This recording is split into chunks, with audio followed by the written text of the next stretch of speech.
She looked straight into my eyes, dressed in a pure white wedding gown, and said, "If you don't buy us a house, I'll tell everyone this baby is yours."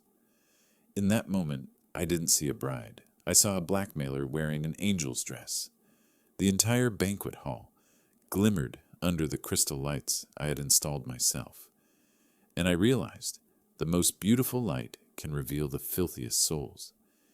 If you've ever been humiliated, ever been cornered in your own home, stay until the end of this story, because this isn't just a revenge story.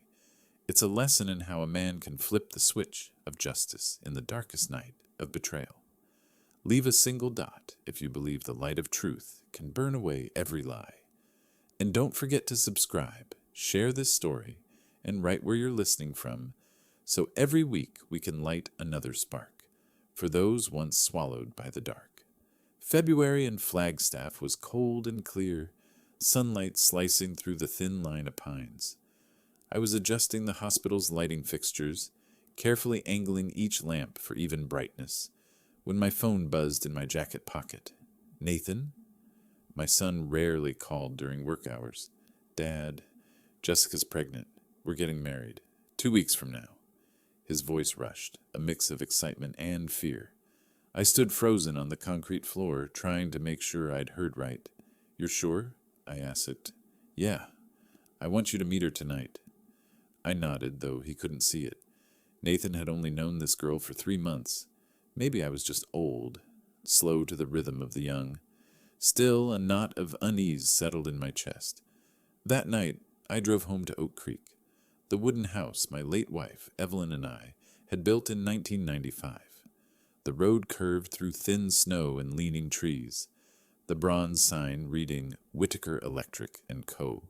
hung darkened by years, but every time I saw it, peace returned to me. I entered, took off my coat, and lit the fireplace. The smell of dry wood and polish filled the air.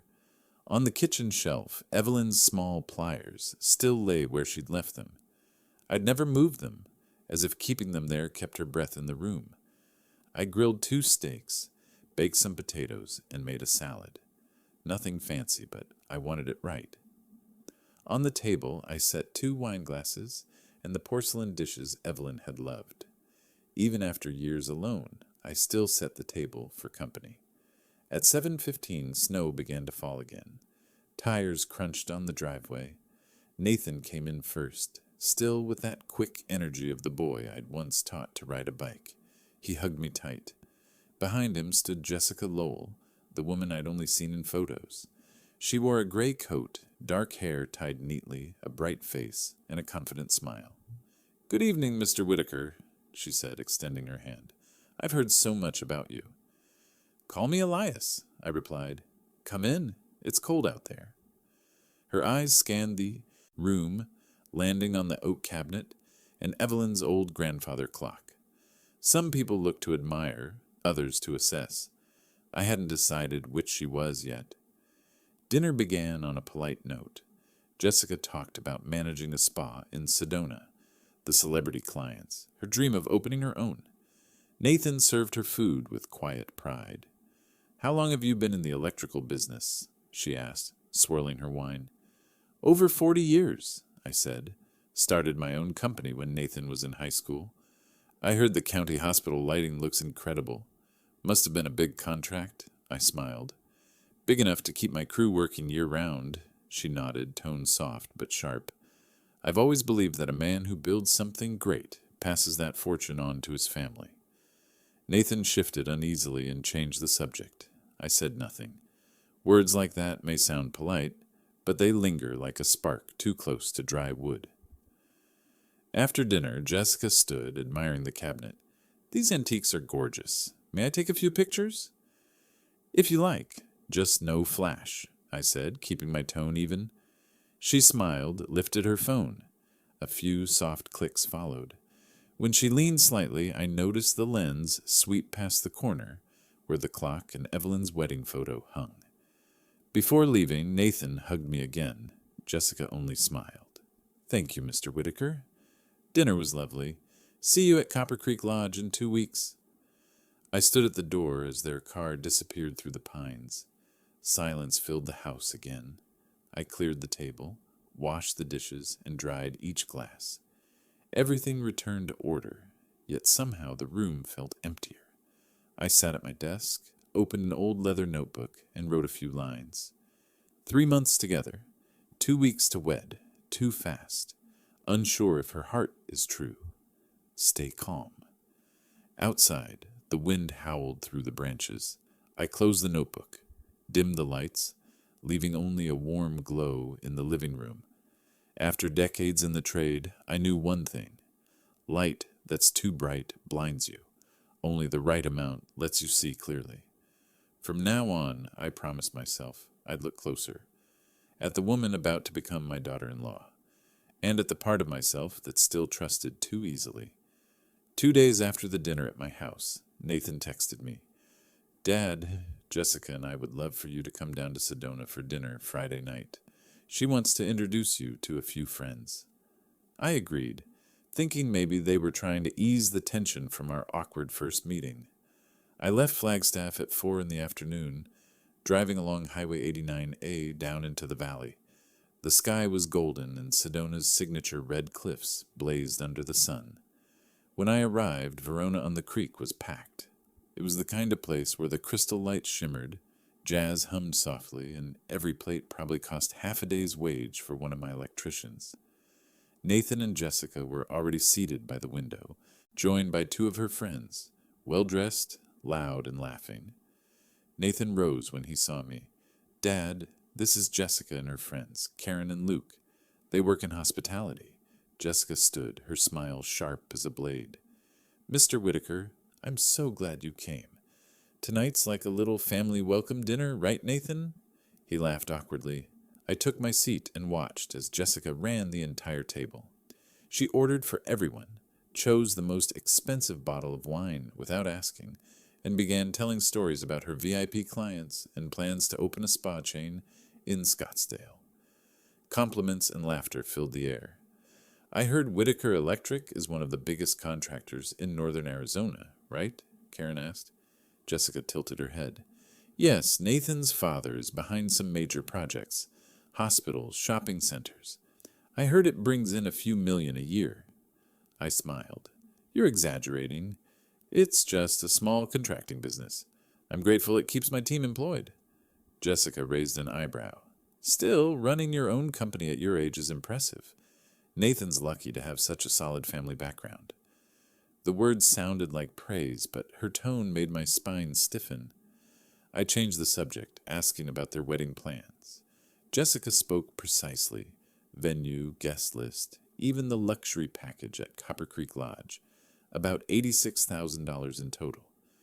"What do you think?" she asked, her tone light but her eyes watchful. "Sounds beautiful," I said, "but expensive. Have you 2 budgeted carefully?" "We think a wedding only happens once," she said, glancing at Nathan. "And about the finances? We're considering a short-term loan, or maybe, if the family could help a bit. I'm sure you'd love to see the ceremony done perfectly." I set down my glass. Perfection isn't about money. If you're truly in love, even a simple wedding is beautiful. The air froze for a heartbeat. Nathan fidgeted and Jessica smiled faintly. "I understand, Mr. Whitaker. But in today's world, people judge by first impressions. A beautiful wedding opens doors. For business, for connections." I said nothing.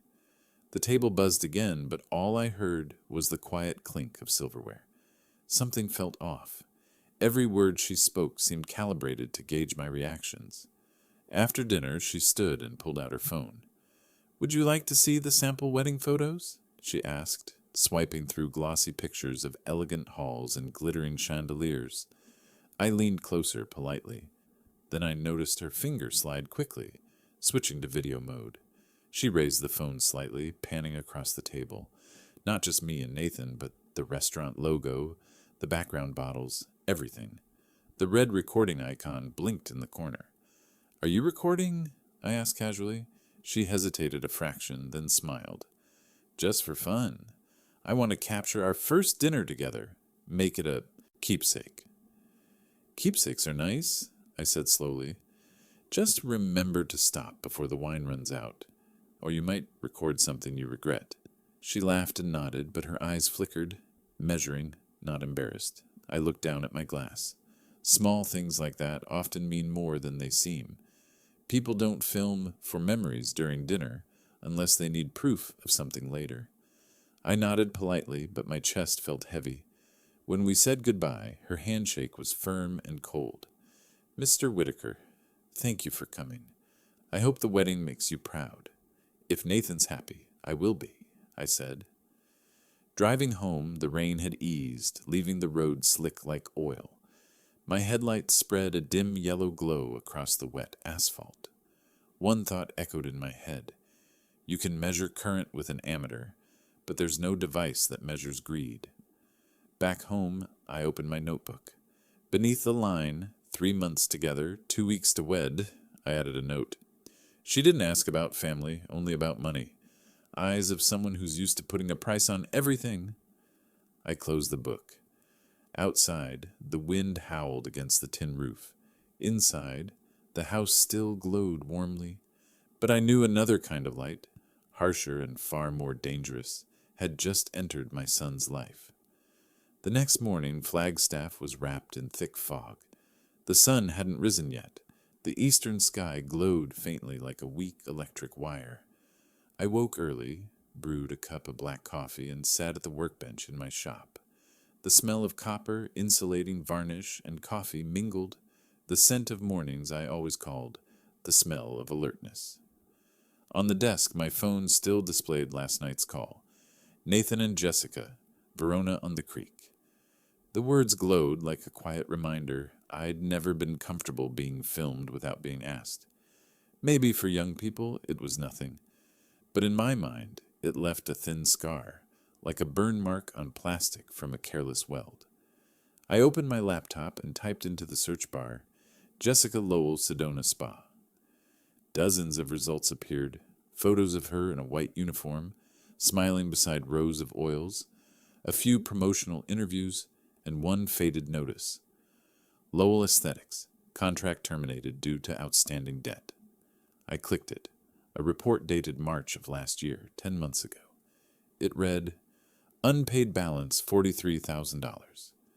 I leaned back in my chair, staring at the numbers. $43,000, no small sum for anyone without reason. I switched to LinkedIn, typed her name. The profile appeared, but her work history was cropped, only a few vague lines. Former luxury spa manager, specialized in high-end client consultation. No company address, no references. For someone so confident discussing my company's revenue, that kind of silence was suspicious. I opened my leather notebook and wrote, Jessica Lowell, Scottsdale Spa, terminated March last year, debt, $43,000. But I needed confirmation. In electrical work, guessing isn't enough. You measure. I called Marcus Leland, my friend of 30 years, once head of business credit at Prescott Bank. A precise man, quiet but relentless with numbers. Marcus, I need a quick check on someone. Just basic credit info, nothing invasive. Name? He asked. Jessica Lowell, Sedona, Arizona. Born 1993. Worked in spa management. He went quiet. I heard typing. After a minute, he exhaled. That name's tied to 2 open debt collection cases, Desert Wellness Supplies and Sunstone Leasing. Total over $28,000. Also, an eviction from a Mesa apartment 6 months ago. Rent was $2,700 a month. Anything else? She's changed addresses 3 times in 2 years. Sedona, Mesa, then Scottsdale. System flags her as high risk. Thanks, Marcus. Dinner's on me at Smokehouse next time. Elias, he said softly, what are you digging into? Just trying to learn who's walking into my family. I hung up. Outside, the fog thinned, and light slipped through the window. The anger had faded. Only cold remained. Everything Jessica said about her spa chain now sounded scripted. I turned to my notebook, adding 2 debt suits, evicted, frequent address changes, high risk. Then I pulled a brown envelope from the cabinet, labeled the corner, Evidence Pack Lowell. Inside, I placed the LinkedIn printout, the spa report, and Marcus's notes. I sealed it, dated it. Flagstaff, February 14th. Setting it on the table, I sat still. The wall clock ticked slowly, each beat like current running through thin insulation, still functioning, but one wrong wire could burn it all. My eyes drifted to the old photo on the wall. Evelyn had taken it years ago. Nathan smiling, gripping a screwdriver bigger than his wrist. The man beside him, younger me, looked gentler, more trusting. I never thought I'd be investigating the past of the woman my son loved. But some things, if left unchecked, could cost you your own child. I lifted the envelope, locked it in the safe, then opened the workshop door to let the wind in. Morning light spilled across the bench, glinting on the neatly coiled copper wire, each coil a closed, flawless circuit, tight enough to let nothing slip through. A thought formed slowly. People can hide almost anything except their credit history. Money flows like electricity. It always leaves a trace. I took a sip of coffee, wrote one last line. Begin observation. No judgment, just facts. Outside, the fog lifted completely. Warm light filled the shop, but inside me, another kind of light had awakened, the kind that doesn't blind, but reveals what others try to keep in the dark. That afternoon, the sun blazed hard over Flagstaff. Light poured through the workshop window, glinting off the circuit boards I was inspecting. The faint scent of metal and burnt plastic hung in the air. I always told my crew, in this job, a single careless second can cause disaster. But as I held the phone, thumb hovering over my son's number, I knew I was about to do the same. Speak a truth that might blow everything apart. The call connected after 2 rings. "Dad?" Nathan's voice came, hurried with faint music in the background. "Are you busy?" I asked. "No, I'm at Jessica's. What's up?" I took a slow breath. "I need to tell you something, and you need to listen all the way through before reacting." "Sounds serious." "It's about Jessica," I said, pausing to choose my words carefully. I checked a few things. She had a $43,000 debt in Scottsdale, 2 active debt collection suits, and was evicted for failing to pay rent, $2,700 a month. I have the full records, all from verified sources. Silence for several seconds. Then Nathan laughed, short and sharp. "What are you talking about? Did you hire someone to investigate my fiancée?" "No investigation, just verification. I have a friend at the bank who confirmed it." "Dad, that's an invasion of privacy," he snapped. "Do you realize how far over the line that is?" "I just want you to be careful, Nathan. I'm not calling her bad, but the data's clear." "I don't need data. I need trust," he shouted. "I'm 35 years old. This is my life, not one of your projects to audit line by line." I swallowed hard. "I'm not controlling you. I'm trying to keep you from making a mistake." "Then let me make it," he yelled. "Don't you get it? I need someone who believes in me, not someone always waiting for me to fall. You did this with Michelle, with Rachel. Every time I love someone, you ruin it. Do you want me to end up alone like you?" I tried to answer, but my throat locked. His voice distorted over the line like static. "Nathan, I'm just trying to protect you." "Stop protecting me. You're destroying everything." A long silence. Then his voice again, cold, final. "Don't call me again, Dad. I don't want to hear any more." The line went dead. The screen dimmed. I sat there, phone still in hand. The workshop suddenly silent. Outside, the wind whipped through the pines, the metal roof rattling. I leaned back, closed my eyes. In my mind, I saw Nathan at 10 years old, standing beside me on his first wiring project, his face lighting up when the bulb flicked on. "Dad, it's alive!" he'd shouted. Now he was walking straight into darkness, convinced it was light, and I could do nothing but watch him go. I stood and moved to the workbench. Beside the copper coils, I opened my leather notebook and wrote slowly, "Called Nathan, failed. Reaction. Anger, denial, cut contact. Conclusion. Son is heading in the wrong direction. Cannot advise further. More words, more distance." I set the pen down and closed the book. The room fell quiet again. broken only by the steady tick of the wall clock.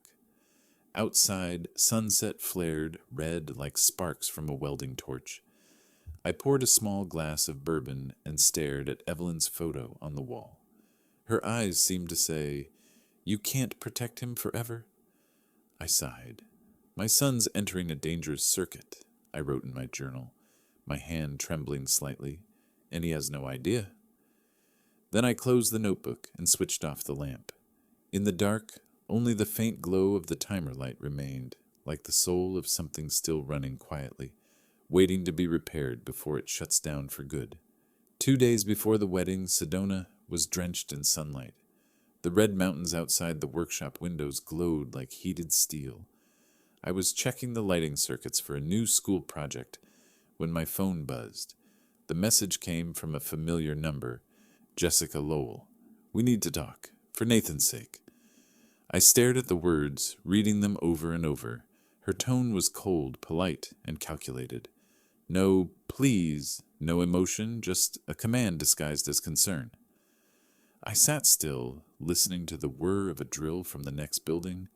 In my trade, even a tiny spark can collapse an entire system. And in this case, one short text was enough to signal that something was about to break. That evening, I drove through downtown Flagstaff and stopped at an office supply store. A young clerk smiled when I asked, "I need a small voice recorder, something discreet, for meetings." He handed me a silver device smaller than my thumb. "This one records automatically when it detects voice. The battery lasts about 20 hours. Clear audio up to 15 feet. It's legal, right?" I asked. "In Arizona, one-party consent. If you're part of the conversation, it's fine." I nodded. By the time I left, dusk had fallen. I gripped the box tightly, the cool metal pressing against my palm. Some tools are built to measure truth, not in volts, but in words. Thursday night, exactly 7 o'clock, the doorbell rang. Jessica stood on the porch, not her usual confident self. She wore a cream sweater, hair down, holding a small purse. The warm light from inside caught her eyes, making them glisten as if she'd come to make peace. "Thank you for seeing me," she said softly. "I know there's been tension. I just want things clear before the wedding." I nodded and let her in. The living room smelled faintly of pine wood. She sat on the sofa, setting her purse neatly on the table. "I'm sorry if I went too far the other day," she began, her tone gentle, almost humble.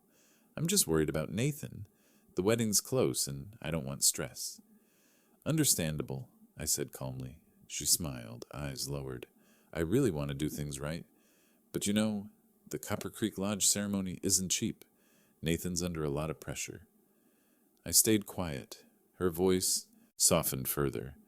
"We just need a little stability after the wedding. A small house, maybe 800 or 900,000. Enough for the baby. If you could help a bit, I think it would take a load off Nathan." I didn't move, my hand resting on my knee. Inside my jacket pocket, the recorder blinked a tiny red light, the only honest thing in the room.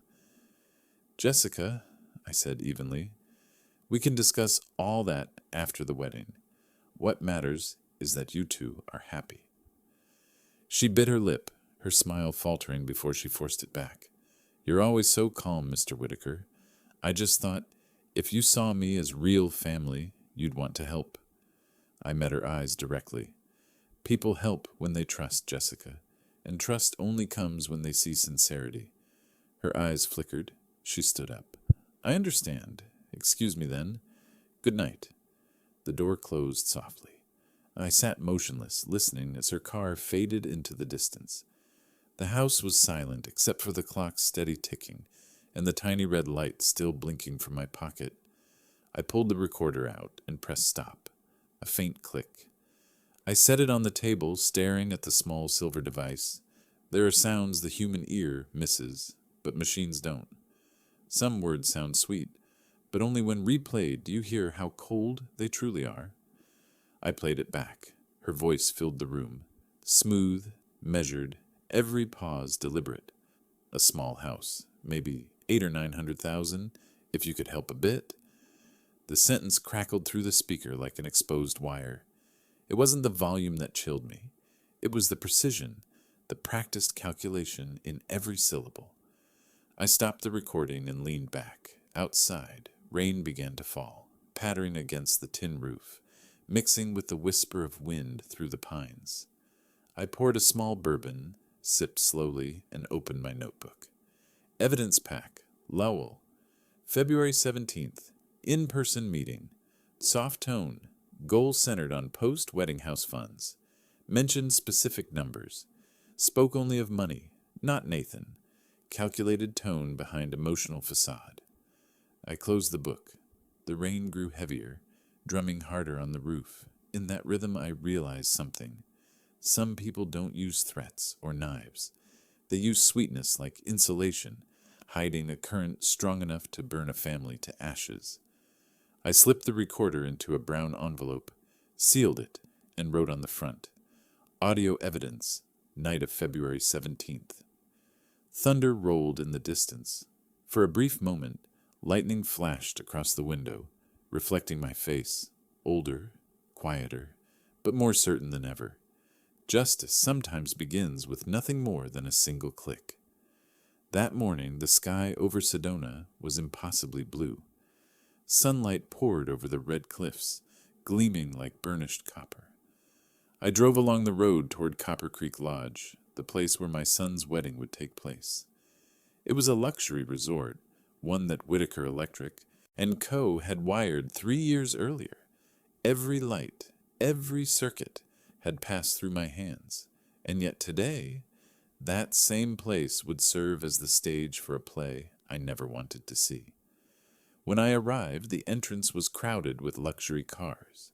White roses lined the walkway, a red carpet stretched toward the grand doors, and a string quartet rehearsed canon in D.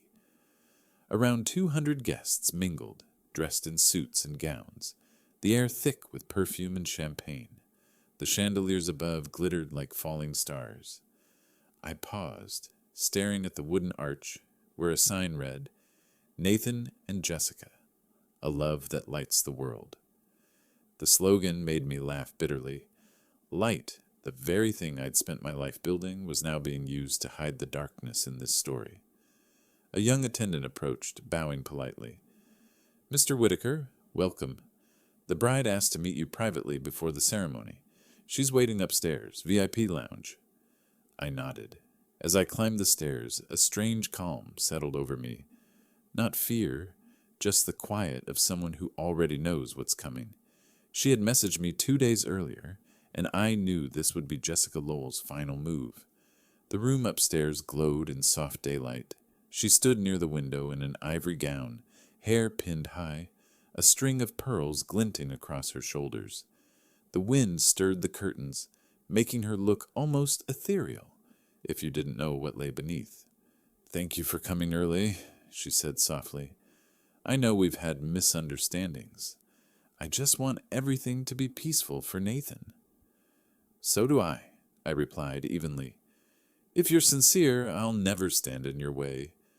She turned, and for the first time I saw it, something hard flickering behind her dark eyes. Not love, calculation, cold, deliberate, metallic. Then I'll speak plainly, she said, lowering her voice, each word cutting the air. You're going to buy us a house at Ironwood Estates. Pay for it in full. If you don't, I'll tell everyone I'm pregnant and that the baby is yours. I froze. For a long moment, the only sounds were the ticking wall clock and my own breath. She stepped closer, lips curling, voice soft but venomous. You know what's cruelest, Mr. Whitaker? Not lies, truths no one will believe. One tear, that's all it would take. 200 guests downstairs would see you as a monster. One video, one story, and everything you've built, your name, your company, would burn before sunset. She leaned closer, whispering in my ear, her tone honeyed and horrifying. Don't test me. I know how to make a respectable man into a public joke. The air thickened. The violin music from downstairs drifted faintly through the floor, mingling with laughter and clinking glasses. A different world entirely. I looked at her steady and cold, What did you just say?" "You heard me," she hissed, trembling with triumph. "At your age, people believe what they see. Who would doubt a crying bride claiming her father-in-law crossed a line? Just 3 words. He touched me. And you'd be torn apart online while I become the poor victim. I've studied enough movies to play that role perfectly." The room froze solid. My pulse slowed until it felt like hammer strikes against steel. In that moment, I knew she wasn't my son's fiancée anymore. She was an extortionist wrapped in white lace. Slowly, I reached into my jacket pocket and pulled out a small silver device. The red light blinked, reflected in the champagne glass on the table. Her smile faltered. "What is that?" "A recorder," I said, "and you just confessed everything." She stepped back, face draining of color, then shrieked, "You recorded me?" "In Arizona, one-party consent," I replied calmly. "I just wanted the truth preserved." She lunged forward, grabbing my arm, her gown flaring as crystals scattered to the floor. "Turn it off! You don't know what you're destroying." "No, Jessica," I said quietly. "You just destroyed yourself." I turned to leave. Her voice sliced the air behind me. "If you walk out that door, I'll make everyone down there believe you touched me." I didn't stop. I walked down the stairs, straight to the sound booth, where 2 technicians were adjusting microphones. "I need to borrow this aux line," I said. "Sir, this system is—" "Plug it into the main speakers. Now." My tone left no room for debate. One of them obeyed. Downstairs, the MC lifted his mic, voice booming with polished enthusiasm. "Ladies and gentlemen, welcome to the wedding of Nathan Whitaker and Jessica Lowell, the couple whose love truly lights Copper Creek Lodge today." Applause thundered. Glasses clinked. No one knew that in seconds that light would turn to fire. I plugged in the recorder and pressed play. Jessica's voice rang through every speaker. "You'll buy us a house at Ironwood Estates and pay for it in full. If not, I'll tell everyone I'm pregnant, and the baby is yours." The words echoed clear and sharp, cutting through laughter, through music, through pretense. The room froze. The violins stopped. Glasses slipped from hands, shattering on the marble. Jessica came running down the stairs, her face ghost white, gown flaring like a wounded bird. "No, that's not true. He set me up," she screamed. But everyone had heard. Nathan turned to her, confusion twisting into horror. "Jess, what is that?" "Nathan, you have to believe me. I was testing him." "Testing him? By saying he's the father of your child?" a guest shouted. Murmurs erupted, spreading like sparks on wire. The chandeliers above glinted in her eyes, once bright, now hollow. I stood still. No words, no smile. Not joy, not relief. Only silence. The heavy kind that falls when truth finally steps into the light. Jessica collapsed, her white gown streaked with spilled wine. Someone cut the music. The MC lowered his mic. The violinists packed their bows. Nathan sank into a chair, head in his hands. I walked out. The glass doors reflected my figure shrinking in the fading sun. Above me, the lights I had installed still shone. Steady, honest, impartial. The light of truth, burning away everything false. The next morning, Sedona woke in silence. The sky was clear as glass, but Copper Creek Lodge had become a graveyard of memories. I drove past, seeing the wedding banner hastily torn down, white ribbons still clinging to the fence like remnants of a play that ended mid-scene. I didn't return there. I just went home, to the Oak Creek house that had always been quiet, now utterly still. Sunlight streamed through the windows, pooling across the wooden floor, reflecting off a framed photo. Evelyn, me, and Nathan as a boy. In that picture, he was laughing, holding up the first desk lamp we built together, the warm golden glow of happiness now trapped inside a frozen moment. The night before, after everything exploded, the banquet hall had turned to chaos. Shouts, shattering glass, footsteps pounding. Nathan had screamed through the noise. "Dad, what have you done? You ruined my wedding." I'd only looked at him, the crystal lights throwing fractured glimmers across his face, part rage, part fear. Jessica was on the floor, gown soaked in red wine, tears spilling down her cheeks, her voice shaking. "You have to believe me. He cornered me. I only said that to protect myself." A few women rushed to her side, whispering pity. The guests, unaware of context, saw only a crying bride and a silent father-in-law. Morality, truth, it all depends on who speaks first. I stepped closer, my voice calm even. "Jessica, don't cry. I don't need anyone to believe me today. I just need the truth to exist tomorrow." She looked up, eyes red, a mix of fear and hate. Nathan stepped back, shouting, "I don't want to hear it. You had no right. I'll never forgive you." I said only 4 words. The truth never dies. Then I left. By 4 a.m., the video was online. Someone from the sound crew had recorded Jessica's screams and the audio playback. By noon, local headlines read, "Bride blackmails father-in-law, wedding scandal at Copper Creek."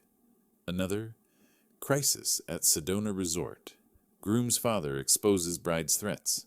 Forums erupted. Some called me cruel. Others called it public justice. I couldn't read more than 2 lines. Nathan disappeared that morning. Calls went unanswered. My messages stayed on delivered. After 3 days, a single text arrived. "Don't contact me again. We're moving to Phoenix." I sat in the workshop, phone still on the table. Copper coils stacked neatly, waiting for a project I no longer cared to finish. The fluorescent light above flickered pale yellow, cold as metal. I stood and switched on a new lighting unit. The white beam washed across the benches, gleaming off glass and tools, showing a face in the reflection, older, hollow, but strangely calm. People say light represents hope. To me, it's just truth, bare, cold sometimes, but it never lies. I opened my notebook, wrote a few lines. February 19th, Copper Creek Lodge. Aftermath. Sun cut contact. Jessica vanished, media spread, public divided, feeling empty. But my silence is the only thing they can't break. I put down the pen and closed the book. Outside, Sedona dimmed to twilight, streetlights beginning to flicker on. I walked the workshop, tightening a few bolts, checking switches, not because I needed to, but because I couldn't stand to see anything left loose.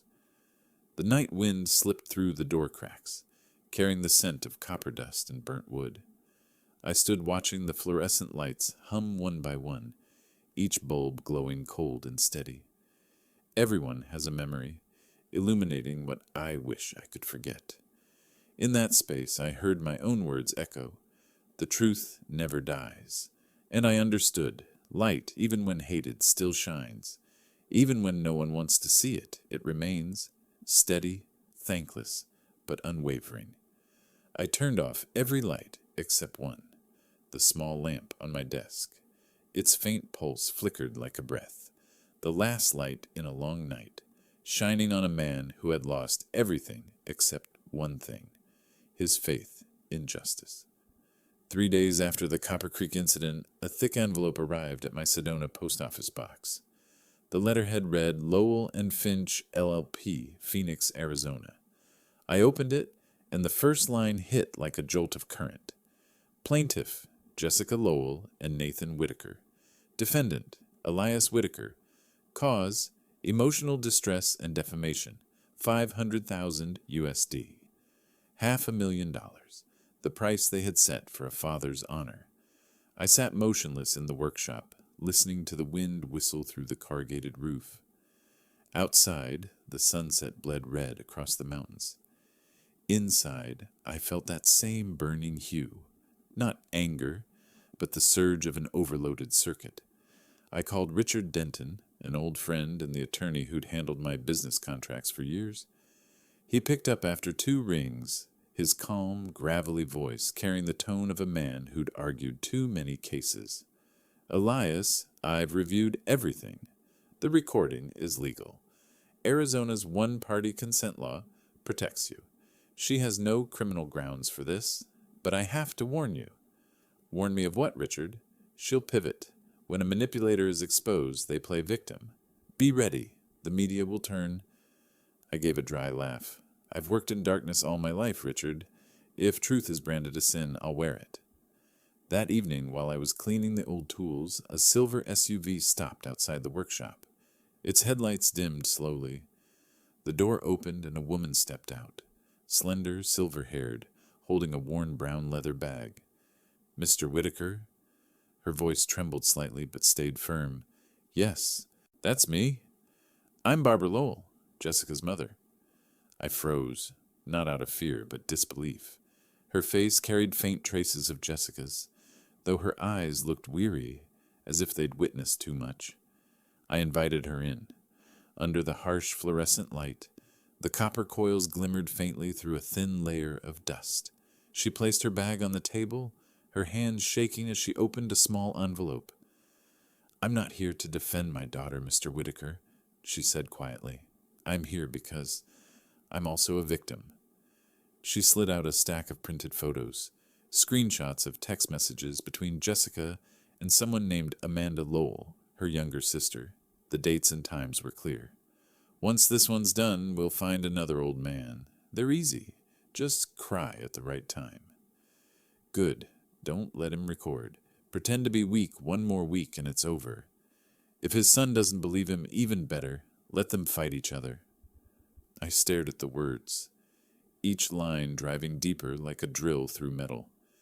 Every letter felt like a pin puncturing what was left of my faith in people. Barbara lowered her gaze, voice raspy with shame. I read them all. I couldn't believe I raised that. She tricked me too.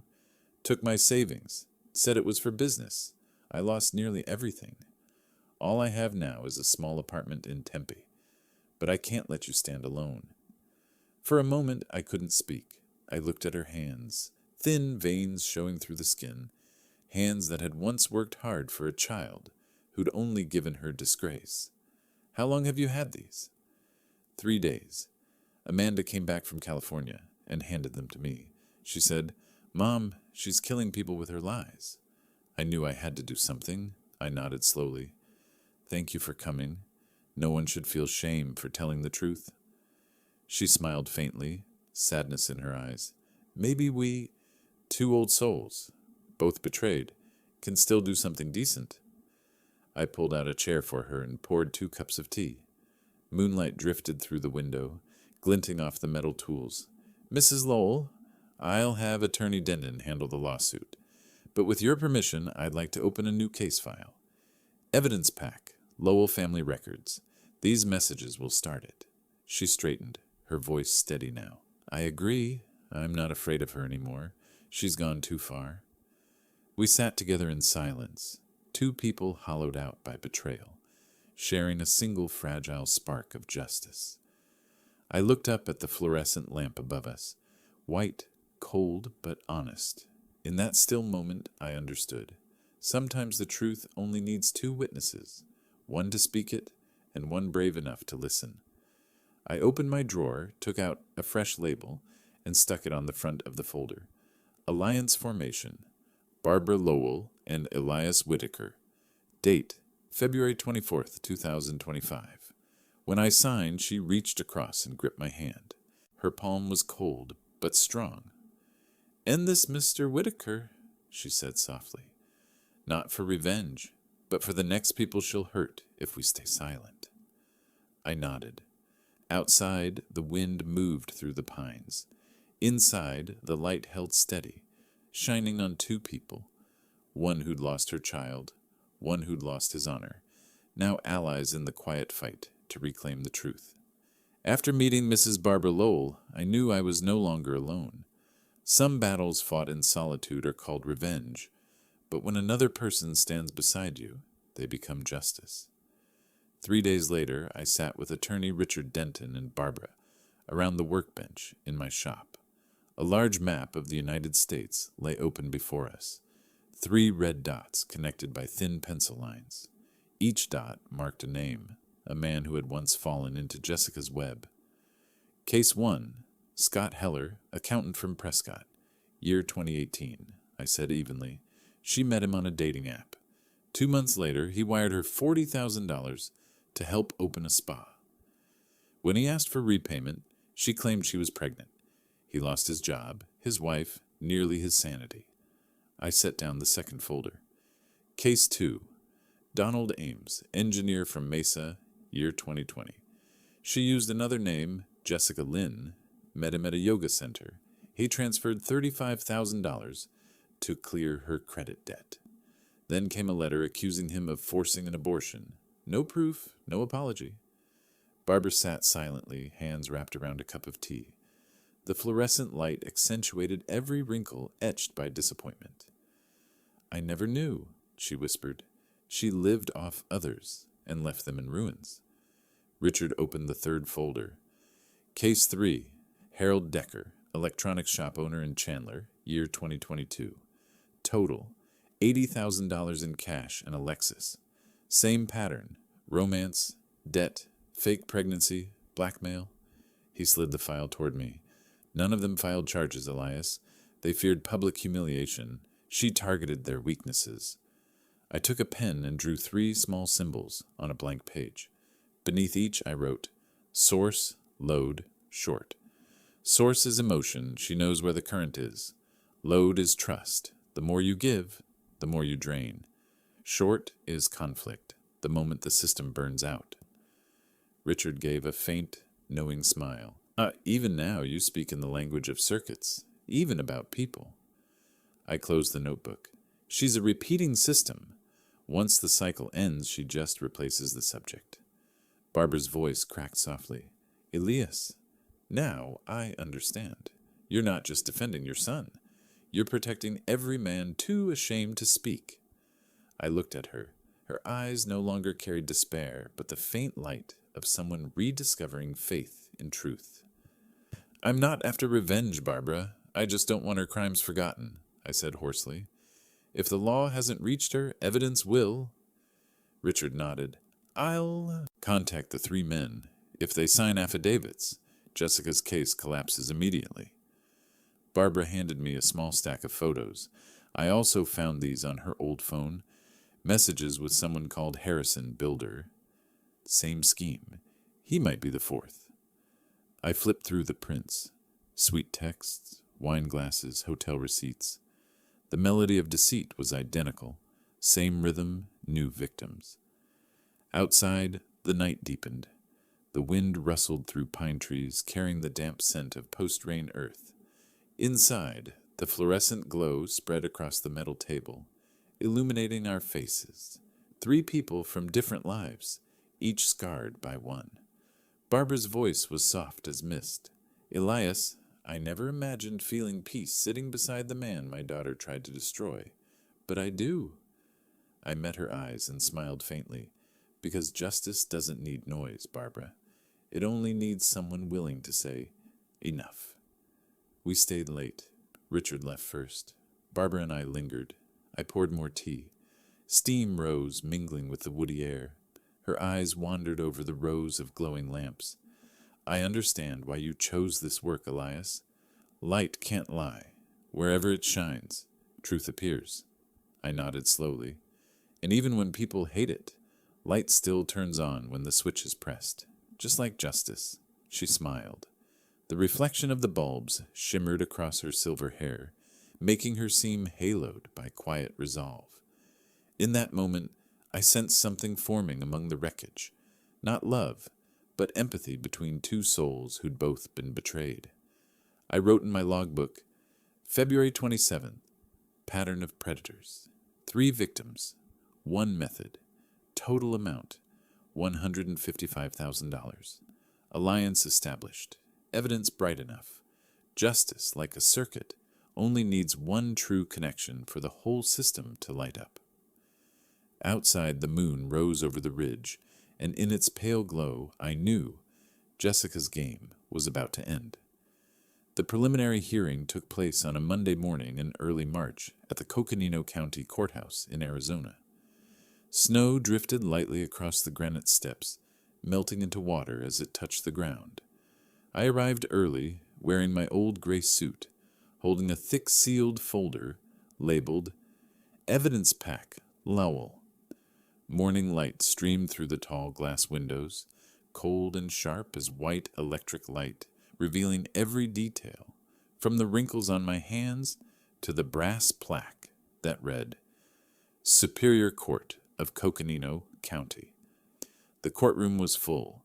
On the plaintiff's bench, Jessica sat between her two attorneys, dressed in a simple black dress, her face lightly made up, her expression soft and fragile enough to make any stranger pity her. Nathan sat beside her, head lowered, avoiding my eyes. Only a year ago, I had believed my son was about to find happiness. Now he sat hollow-eyed, trapped between two worlds. Judge Mary Caldwell entered, and her gavel struck twice. Court is now in session. The room rose. Jessica's attorney began with a long, rehearsed statement, her voice smooth, her tears perfectly timed. My client, Ms. Jessica Lowell, suffered public humiliation through a maliciously edited recording intended to defame her and cause severe emotional distress. Jessica dabbed her eyes, trembling, a soft sob escaping her lips. Camera shutters clicked quietly from the press row behind us. When it was our turn, Richard Denton stood. His tone was deep, calm, no theatrics, only the assurance of a man carrying truth. Your Honor, the defendant, Mr. Elias Whitaker, is not only innocent, but the very man who exposed a pattern of deliberate deceit, manipulation, and financial exploitation orchestrated by the plaintiff, Ms. Lowell.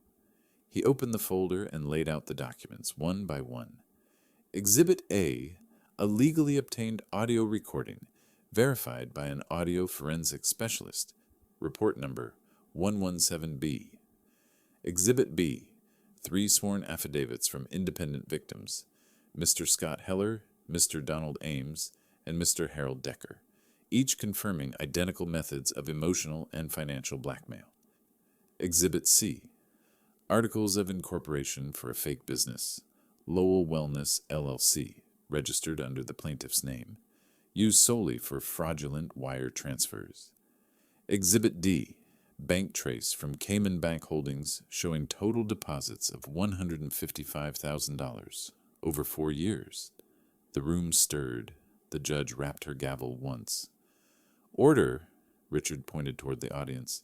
Your Honor, the 3 victims are present and ready to testify. 3 men stood, ordinary men, not wealthy, not polished, but their eyes glowed like bulbs, relit after years of darkness. Scott spoke first, voice trembling. She said she loved me. Then she said she needed money to start over. When I sent it, she vanished. A month later, I got a letter threatening to tell my wife she was pregnant. Donald followed, steadier. I stayed silent for 3 years. I'm here today because we believe Mr. Whitaker. Without him, she'd keep doing it. Finally, Harold, voice breaking. I lost my store, my reputation, but because of him, I believe in the law again. The room fell silent. Even the cameras froze for a heartbeat. Jessica sat with her head bowed, knuckles white around her tissue. Nathan stared blankly ahead, lost in the nightmare of his own making. Richard closed the folder and faced the bench. Your Honor, we ask that the entire suit be dismissed on grounds of extortion, fraud, and abuse of process for personal gain. Judge Caldwell reviewed each document, the only sound the crisp turning of pages. At last, she set her pen down. After reviewing the evidence, the court finds the claims of emotional distress and defamation unsubstantiated. Plaintiff's claim is hereby dismissed with prejudice. One sharp gavel, strike followed, brief, final, enough to end a web of lies. I exhaled slowly. Light from the tall window fell across the table, cutting through the room like a white current, tearing open the fog. Jessica collapsed into her seat, her dark hair disheveled, while Nathan turned toward me, lips quivering, speechless. As the clerk gathered the files, Judge Caldwell added firmly, given the presented evidence, the court recommends the prosecutor's office open an investigation into potential extortion and fraud charges. Gasps rippled through the gallery. Richard turned to me, nodding. Justice Elias, it just connected. I rose and looked around the radiant courtroom. Not the light of triumph, but of truth, the kind that refuses to die, no matter who tries to dim it. Outside, the snow had stopped. I stepped onto the porch, breathed in the freezing air, and felt the weight lift from my chest. In the distance, the first street lamp flickered on, not bright, not proud, just quietly steady, lighting the path home, like justice finally finding its current. When truth no longer seeks revenge, it only needs to be recorded by the gavel of the court and the light within human conscience. 2 weeks after the trial, when everything seemed settled, Richard Denton called me at midnight. His voice was hoarse and rushed, nothing like the calm precision of a seasoned attorney.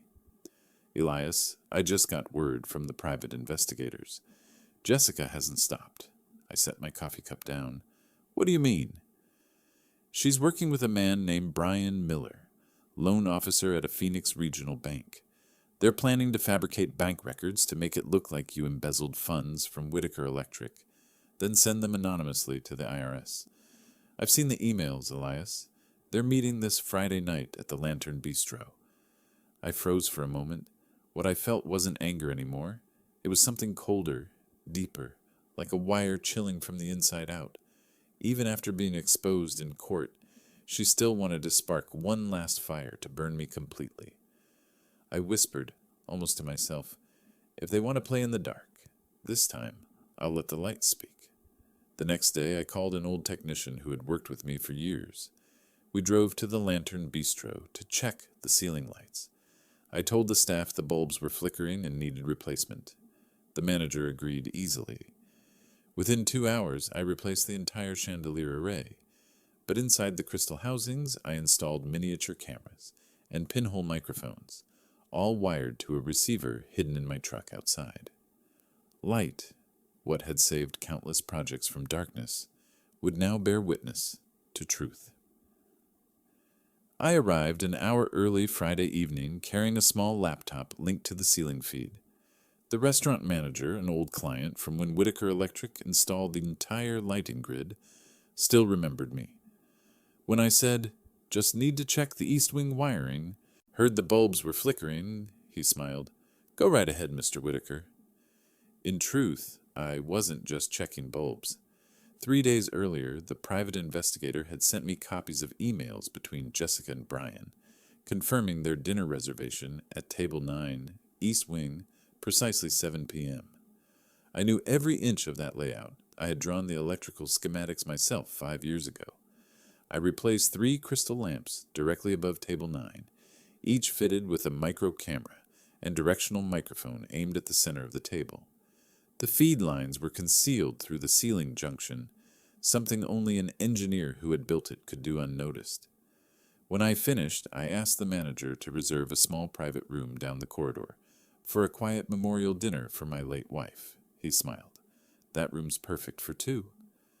I thanked him, knowing that was exactly where the light would turn on one last time, not for ambience, but for truth.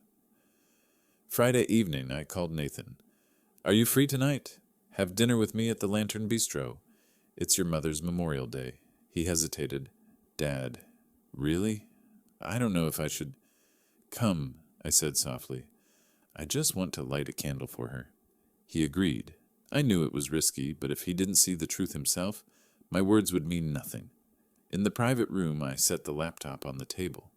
3 camera angles appeared on screen: the bar, Table 9, and the main entrance. I tested the sound, clear enough to hear a spoon clink against a glass. At 7:30, Nathan arrived, wearing a blue shirt, tension in his face. "Dad, why here?" I met his eyes. "Because tonight, before we light that candle, I have a gift for you, something you need to see." I turned the screen toward him. "Sit down. Don't speak until it's over." He frowned, but nodded. On the monitor, Jessica entered the restaurant with a black coat, hair tied back. Across from her sat Brian Miller, a middle-aged man with a thick folder. Brian's voice came through the speakers, crisp and close. "If we can prove Whitaker diverted company funds, the IRS will move in. These statements, I can forge them clean. No one checks." Nathan stared at the screen, color draining from his face. I said nothing. Jessica laughed, sharp and metallic. I told you the old fool believed I was pregnant. Thought I was sorry. Me? I'm just writing the final chapter of his life. Brian smirked. You're brilliant, Jessica. Nathan's hand gripped the table edge, knuckles white. No, this can't be. On the screen, Jessica pulled out her phone and whispered, When he loses his company, I'll tell the press he harassed me. People always believe tears over truth. I looked at my son, his eyes flooded, fixed on the screen. Dad, he whispered, you knew all along? I nodded. I did, but now you've seen it yourself. Before this night, Richard and I had coordinated with Detective Harold Ruiz from Phoenix's Financial Crimes Division. The falsified record scheme was already under surveillance. An arrest warrant awaited a verbal confession. Now, through the chandelier cameras, they had it. I pressed a coded button on my phone. 3 red blinks from the ceiling lights, the agreed-upon signal for the officers outside. In the unmarked vehicles beyond the parking lot, the undercover team confirmed the feed and prepared to move. A few minutes later, Jessica laughed and raised her champagne glass to Brian. That was the cue. Nathan stood abruptly. I want to face her. I grasped his wrist. Do it, but speak for truth, not revenge. He stepped out, crossed the hallway, and walked straight to table 9. Through the glass panel, I saw Jessica freeze mid-smile, the glass trembling in her hand. Nathan, I can explain. No need, he said hoarsely. I've heard enough. Don't lie to me anymore. At that instant, the restaurant doors swung open. 2 plainclothes officers entered, calm but firm. Jessica Lowell, Brian Miller, you are under arrest for falsifying bank records and conspiracy to commit extortion. Jessica screamed, tears streaming. No, he set me up. He wired the place. This is a trap. One officer replied coolly, You confessed on a lawful recording, ma'am. You'll come with us.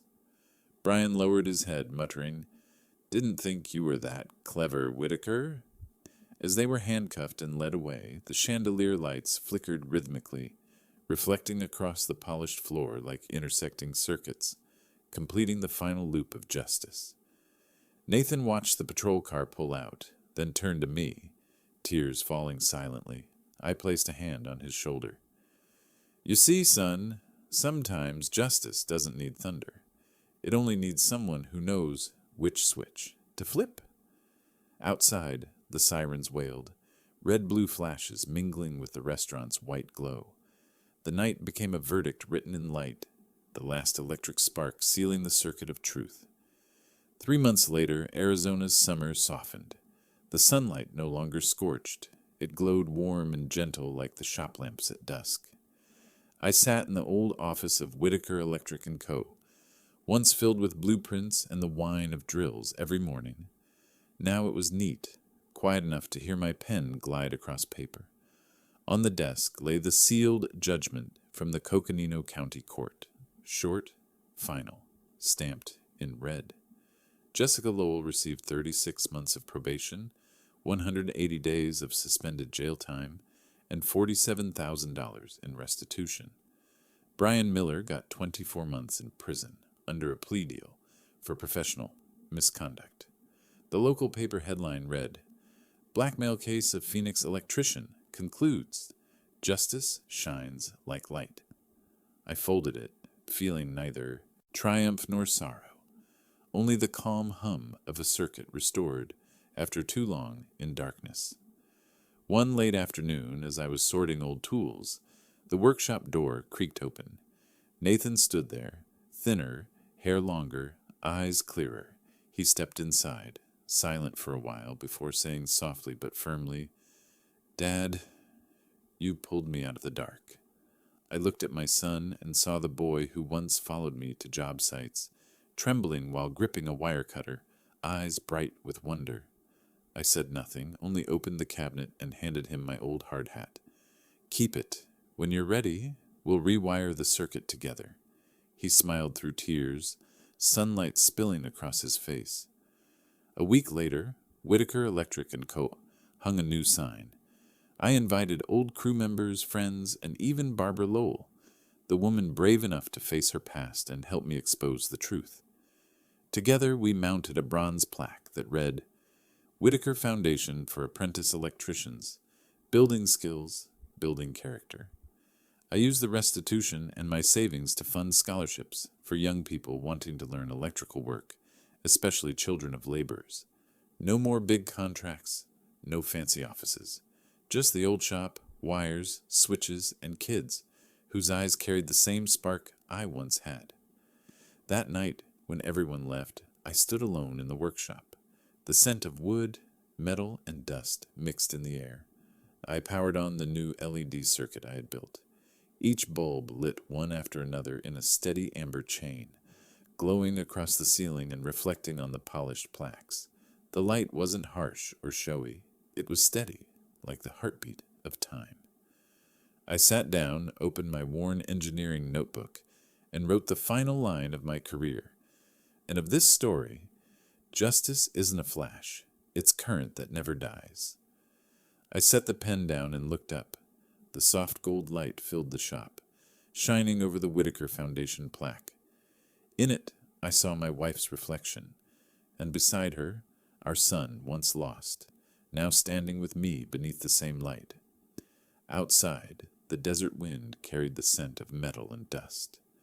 Within that glow, I knew this place had become the House of Light again, a home where justice and love were rewired together, steady as the hidden current inside the human heart. I had reached the end of my road, from the young laborer on dusty job sites to the quiet father watching the light return to his son's eyes. I once thought justice required shouting, but no, it only needed to be switched on by a steady hand. Today, in this shop, once loud with drills and sparks, all is calm. Jessica paid her price. Nathan came home. The circuit of truth is whole again. If you're hearing this, maybe you too were betrayed or pushed out of the house you built. I'll tell you this, never fight darkness with darkness. Learn to flip the switch with truth. Because sometimes justice doesn't need thunder. It only needs one person calm enough to stand in the light. Thank you for listening to my story. If you believe the light of truth can save a person, leave a single below. And if you want to hear more stories like this, journeys of silence, justice, and awakening, subscribe and share this story. I'm Elias Whitaker, and I believe that as long as light exists, the current of justice will never die.